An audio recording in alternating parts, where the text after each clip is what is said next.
சீனாலேயே அது அக்குபஞ்சர்னு சொல்லலை. சீனாலே பிற்காலத்தில் தான் அக்குபஞ்சர் அப்படிங்கிற ஒரு சில ஆண்டுகளுக்கு அப்புறம் தான். ஏன்னா சீன மருத்துவ நூல்கள் எல்லாம் அக்குபஞ்சர் அப்படிங்கிற வார்த்தை பயன்பாடு இருந்ததா எனக்கு தெரியல. அங்கே உடல் அறிவியல் பற்றியும் புள்ளி தூண்டல்கள் பற்றியும் புள்ளிகளுடைய பாயிண்ட்ஸ் அமைவிடங்கள் பற்றி சொல்லியிருக்காங்க. அக்குபஞ்சர்ன்றது பிற்காலத்தில் அந்த 8000 வருஷத்துக்கு முன்னாடிலாம் பேர் வைக்கல.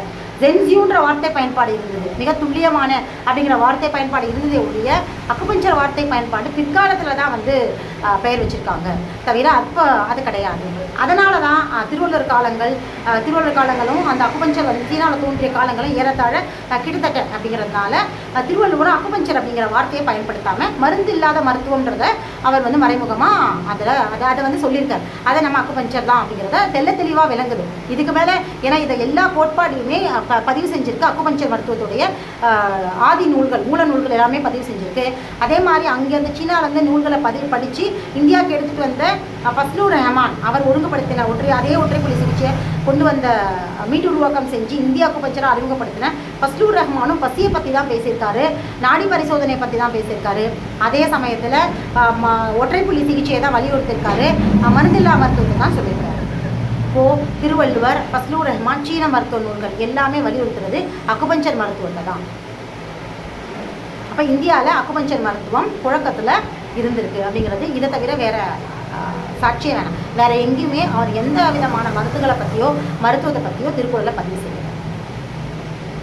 சரி, இப்போது மருந்தில்லா மருத்துவத்தை பற்றி நான் பேசிகிட்டே இருந்தேன். மருந்து தேவையில்லை, ஏன் இதை மருந்து தேவையில்லை இதை திருக்குறள் சொல்கிறாங்க. ஏன் இதை நான் வலியுறுத்தி இவ்வளோ அழுத்தி இதை பற்றி திருப்பி பேசுகிறேன் அப்படின்னா, இதே அக்குபஞ்சர் மருத்துவத்தில் அக்குபஞ்சர் மருத்துவம் பார்க்குற நிறைய அகாடமியில் நிறைய பேர் வந்து அக்குபஞ்சர் மருத்துவம் பண்ணிக்கிட்டு இருக்காங்க. அதாவது மல்டிநீட்லிங், மேக்னெட்டிக் தெரப்பி, அப்புறம் கப் வைக்கிறது, இன்னும் எத்தனையோ வகையான அக்குபஞ்சர் மருத்துவங்கள் பயன்பாட்டில் இருக்குது. ஆனால் அங்கெல்லாம் பார்த்தீங்கன்னா நிறைய இடத்துல மருந்து பயன்பாடை சொல்கிறாங்க. இந்த மருந்து சாப்பிடுங்க, இந்த ஒரு பொடி, அவங்களே சில பேர் பொடி கையில் கொடுக்க அனுப்புகிறாங்க, மிளகு சாப்பிடுங்கன்னு சொல்கிறாங்க. ஸோ இந்த சில சூரணங்கள் கொடுக்குறாங்க. சித்த மருத்துவத்துடைய பொடிகள்லாம் இன்ட்ரடியூஸ் பண்ணுறாங்க. அருகம்புல் சாப்பிட்டு சொல்கிறாங்க, கற்றாழை ஜூஸ் குடிங்கன்றாங்க, இந்த கஷாயம் வச்சு குடிங்கன்னு சொல்கிறாங்க. அப்போது மருந்தனை வேண்டாவாம் வலியுறுத்துகிற அக்குபஞ்சர் மருத்துவம், மருந்து வேணான்னு சொல்கிற மருத்துவம், மருந்தில்லா மருத்துவம் தான் அதோடைய பேஸ், அதோடைய ஆதி தத்துவம், கோட்பாடே அதுதான். அப்படிங்கிறப்போ இதெல்லாம் வந்து தன்னுடைய மருத்துவத்தோட இணைச்சி சொல்கிற ஒரு அக்குபஞ்சர் ட்ரீட்மெண்ட் செய்கிறவங்களுடைய மருத்துவம் எப்படி சரியாக இருக்கும். அப்போது இங்கே வந்து மருத்துவ குழப்பங்கள் நடக்குது. 2-3 மருத்துவத்தை கலந்து செய்கிறது தவறான ஒரு ப்ராசஸ், உடலுக்கு முதல்ல எதிரானது. சட்டத்துக்கு பிரகாரம் ஒரு மருத்துவ முறையில் ஒன்று தான் செய்யணுங்கிறது தான் சட்டம். சித்த மருத்துவமாக இருந்தால் சித்த மருத்துவம் தான் செய்யணும், ஆங்கில மருத்துவமாக இருந்தால் ஆங்கில மருத்துவம் தான் செய்யணும், அக்குபஞ்சர் இருந்தால் அக்குபஞ்சர் தான் செய்யணும். அது அப்படி தான் சட்டம் சொல்லுது. ஆனால் அது ஒரு பக்கம் இருந்தாலும் உடல் அப்படிங்கிற ஒரு விஷயத்தில் இந்த உடலோடைய அமைப்பில், வடிவத்தில், இயற்கையில் 2 மருத்துவம் அப்படிங்கிறது ஒரு தவறான கான்செப்ட். ஒரு உடலுக்கு 2 மருத்துவம் கொடுக்கவே கூடாது. அப்போது நீங்கள் சித்த மருத்துவம் அப்படிங்கிற ஒரு கஷாய முறை இல்லை ஒரு கை வைத்திய முறை கொடுத்துட்டு, கை வைத்தியமும் வைத்திய முறை தான், கை வைத்திய முறை அப்படிதான் சொல்கிறாங்க, கைமுறை இல்லை, கை வைத்திய முறை. அப்போது வீட்டில் இருக்கிற பொருட்கள்லேருந்து பயன்படுத்துறது வைத்திய முறை தான். இழைகள் தாவரங்களை பயன்படுத்துறதும் வைத்திய முறைகள் தான். வைத்திய முறைகளில் வெவ்வேறு முறைகள், அவ்வளவுதான். இது எல்லாமே மருந்தை முன்வைக்கிற மருத்துவ முறைகள். அப்போ மருந்து முன்வைக்கிற மருத்துவ முறையோட மருந்தே வேணான்னு சொல்கிற ஒரு மருத்துவ முறையை சேர்த்து உடம்பு கொடுக்கும்போது அது வந்து என்ன ஆகுதுன்னு பார்த்தீங்கன்னா உடலுக்கு எதிரான ஒரு செயல்பாட்டில் செய்யுது.